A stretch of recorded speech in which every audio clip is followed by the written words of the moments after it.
عورت کی قسمت کا انحصار اس کی خوبصورتی یا تعلیم پر نہیں ہوتا، بلکہ اس کی زندگی میں شامل ہونے والے مرد پر ہوتا ہے۔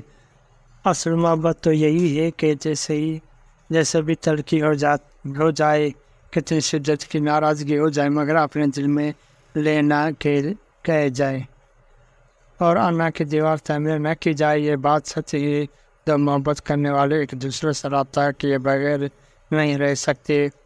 کوئی آپ سے محبت کے دعوے کرے اور رابطے میں رہے، اس وقت باقی رہ جانے والی روشنی دوسری روشنی کا سایہ بن جاتی ہے۔ دو ہی چیزیں ایسی ہیں جس میں کسی کا کچھ نہیں جاتا، ایک مسکراہٹ اور دوسری دعا۔ ہمیشہ بانٹتے رہیں۔ زندگی میں بڑی کامیابی وہی لوگ پاتے ہیں جو کچھ چھوٹی کامیابی سے آغاز کرتے ہیں۔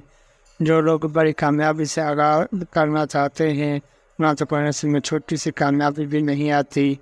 خواہش کو جنون نہ بنائے کہ زندگی میں بہت کچھ ہمارے لیے نہیں ہوتا۔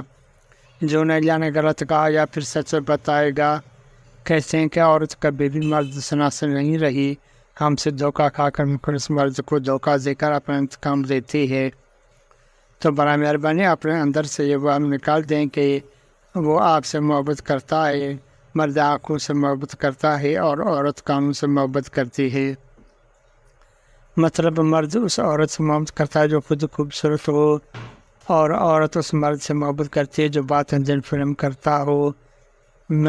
ذلت اور رسوائی کے بعد بھی اگر محبت پر کسی کو قائم رکھتا ہے تو وہ عورت کو دیکھا ہے۔ عورت کو ہمیشہ ایک میسج اور عقل مند مرد پسند آتا ہے جو زندگی کے معاملات میں اس کا ساتھ دے، کیونکہ نادان اور چمچل مزہ تو وہ خود بھی ہوتی ہے۔ جب سایہ ہم ٹھکرا غائب ہو جاتا ہے۔